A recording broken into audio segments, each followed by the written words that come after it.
Tinuligsa ng ilang House leaders ang planong pagsasampa ng criminal complaints laban kina House Speaker Martin Romualdez, dating House Appropriations Chairperson Ako Bicol Party List Representative Saldico at House Majority Leader Zamboanga 2nd District Representative Manix Dalipe.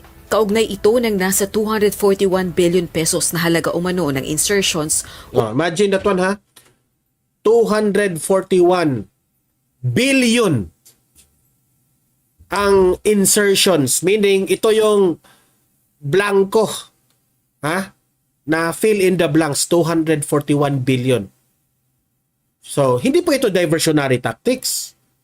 Kung malaman talaga ng taong bayan, edi syempre magrereklamo ang taong bayan. Buti nga, tinulungan kami ni Topacio at ni Alvarez. So, hindi po talaga matatawag ito na diversionary tactics yan dahil in-impeach na si BP Sara. Sige, i-impeach nyo si BP Sara. I-impeach nyo nang i-impeach si BP Sara. Pero, we want our money na 241 billion taong bayan. Yung kay BP Sara, ang reklamo ninyo, 125 million. Wala yun sa kalingkingan ng 241 billion. Oh, tapos sasabihin, diversionary tactics. Utot nyo. Sus. O isiningit sa 2025 national budget. Wala umanong basehan ng mga ito Si at Bacolao. obvious na layuning ilihis ang atensyon ng publiko mula sa tunay na issue, ang impeachment trial Bacolao! Nagsalita ni Vice President Sara Duterte ayon kay House Deputy Majority Leader La Union 1st District Representative Paulo Ortega. Ortega, hindi ka naman nanalo. Sure na ako niyan.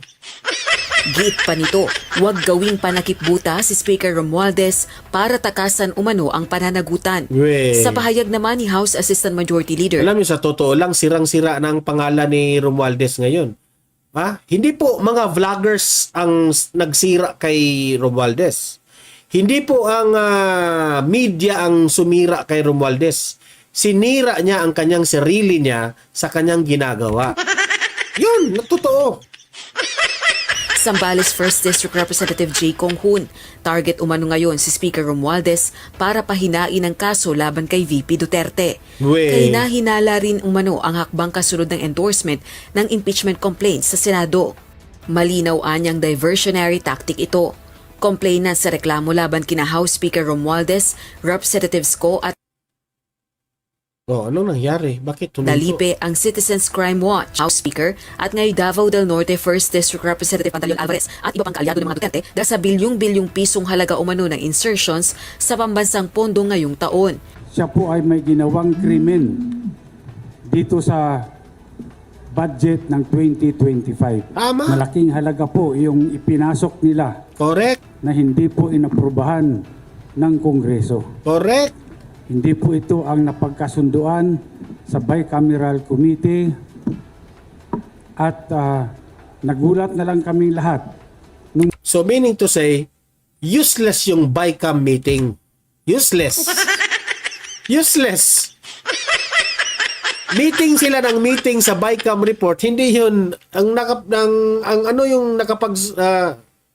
ayun ang kasunduan nila, hindi po natupad. Useless.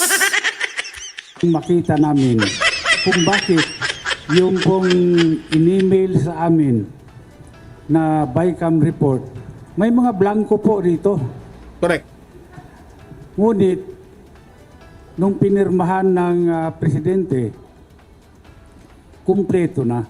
Itinatanggi naman ng mga ito na dahil sa political war sa pagitan ng mga Duterte at Marcoses ang kanilang hakbang.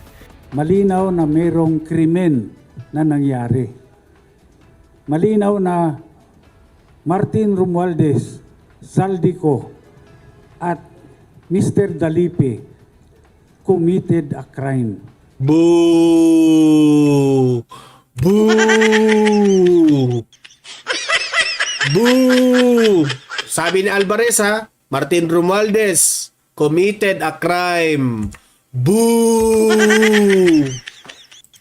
Against the Republic of the Philippines. Against the Republic of the Philippines. Boo! Hiwalay po natin yung politika dito. Mag-focus po tayo doon sa krimen na nangyari. wala po kaming pakialam sa politika. Kung sa tingin po ninyo sumasali tayo sa pamumulitika, hindi po. Pagkat tinignan ko po yung draft ng complaint, Alam niyo, sa totoo lang, delikado si Romualdez, Kimbo, Zaldico. Delikado sila rito. Sa totoo lang. Kasi kung mapapatunayan ito sa mga... Kasi sila mismo ang mag-aakusa, ang korte po, sila lang po ay titingin sa mga ebidensya. Kapag itong mga ebidensya na ito ay mapapatunayan sa kampo ng mga nagrereklamo, goodbye silang lahat dito. Delikado sila dito. Sa totoo lang. Romualdez, sina Zaldico, sina Kimbo, delikado kayo dito. Oh. I hope malinis kayo. Pero kung mapapatunayan ito ng mga nagrereklamo na meron kayong korupsyon na ginagawa, delikado sila dito. Makukulong talaga. Oh. So, tingnan lang natin, It's for the court to decide kung guilty or not guilty itong mga taong ito. Kasi kung not guilty si Romualdez, meaning to say, malinis siya. And we will appreciate that. So this, itong mga reklamo na ito, hindi po ito pamumulitika. This is a formal process na kailangan natin para sa taong bayan. Okay? Para sa taong bayan ito. Tayo, taong bayan, merong karapatan tanungin anong nangyari sa pera na yan. Di ba? Kinakailangan po talagang bumoses tayo pagkat ang pinaglalaban po natin dito ay yung karapatan po ng mamamayang Pilipino. Si Davao City 3rd District Representative Isidro Ungab ang naghayag noong nakalipas na buwan na may mga blankong items umano sa niratipikahang Bicameral Conference Committee report para sa 2025 national budget. Naghain naman ng petisyon sa Korte Suprema sina Congressman Ungab, former Executive Secretary at Senatorial Aspirant Vic Rodriguez at iba pa upang hilingin sa Korte Suprema na ideklarang unconstitutional ang 2025 national budget. Rosa Licoz, UNTV. So, at least marami na pong mga nagrereklamo. Good luck. Good luck. Ako naman dito, vlogger lang tayo. Tayo lamang po ay nagre-react sa mga nangyayari. At bilang isang vlogger po, syempre, bias po ako sa taong bayan. Bias ako. Kasi lahat ng mga ginagawa nila na ito, ang epekto po dito sa taong bayan. Di ba? Ayaw po natin na yung pera natin, taong bayan, ay napupunta sa wala. Napupunta po sa mga korupsyon. Ayaw natin yan. So, to be sure, ito yung para sa akin, tamang proseso, dahil itong mga kongresista na ito, itong mga senador na ito, nung panahon ng kampanya, lagi nilang sinasabi, ay iiwasan natin yan, dapat walang korupsyon, walang korupsyon. Heto na tayo ngayon. May nangyari na pong mga insertions na ito, mga blanco na ito, na dapat nating tanungin. Ika nga, sabi nila na mga eksperto, anomalous. Sabi nga ni sa dating senador Drilon, worst budget, at ito yung pinakakurap na budget na nangyari sa bansang Pilipinas. Yan ang sabi ni Drilon, hindi tayo nagsabi niyan. Okay? So, ika nga, sabi ng mga ibang mga audience natin dito sa Donmar TV, harap-harapan po, kapala ng muka ang korupsyon sa bansang Pilipinas. Sabi nila.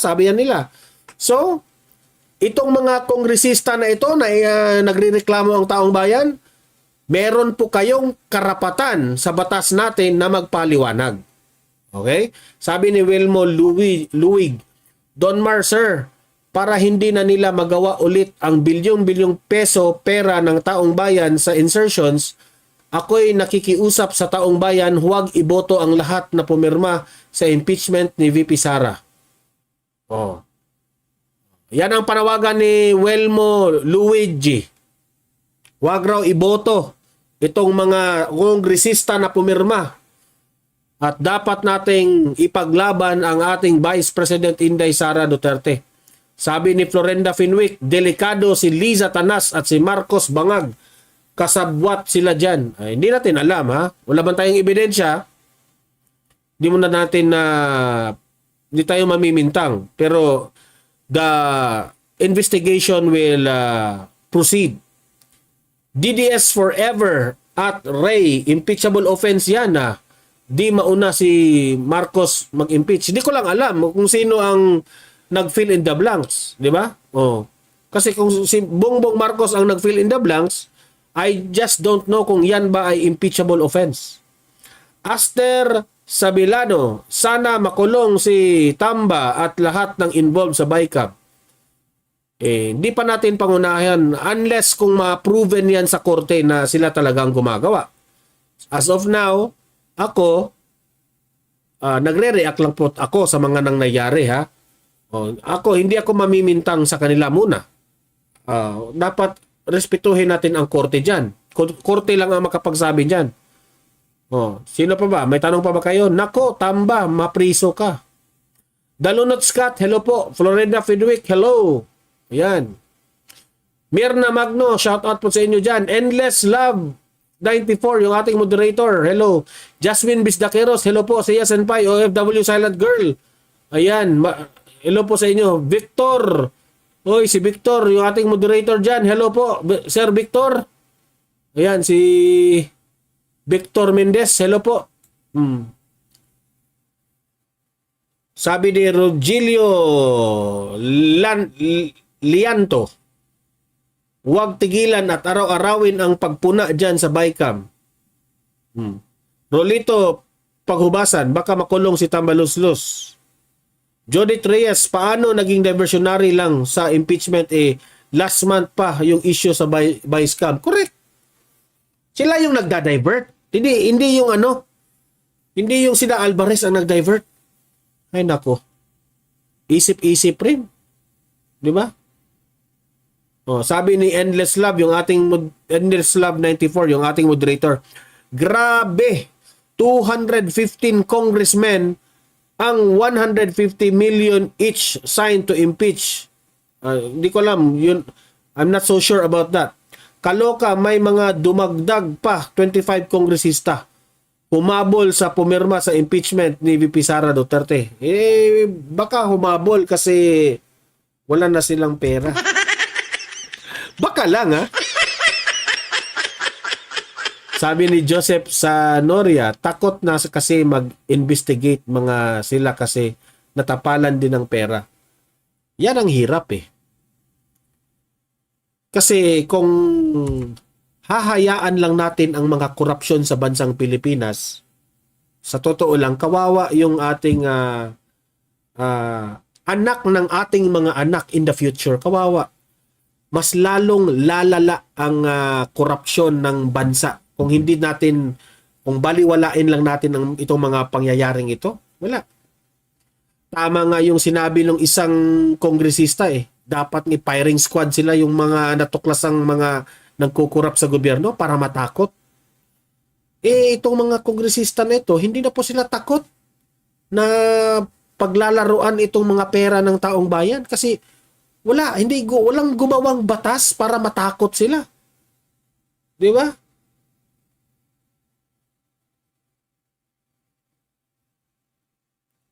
Yan ang hirap sa bansa natin, Gumawa sila ng batas para lang sa tao.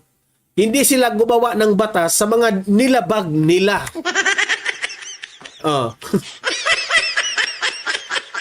Kaya ngayon ko lang na-appreciate yung yung na-appreciate ko talaga yung panahon ni former President Duterte, yung PACC, no? Philippine Anti-Corruption Commission. Philippine Anti-Corruption Commission. Pagdating ni Marcos, binuwag niya yung PACC. Siguro natakot. Ay nako. Kawawang bayan. Sabi dito ni VRS Vlog, isa na lang ang paraan, people power. Ako, okay man yung people power. Okay man yan. Pero,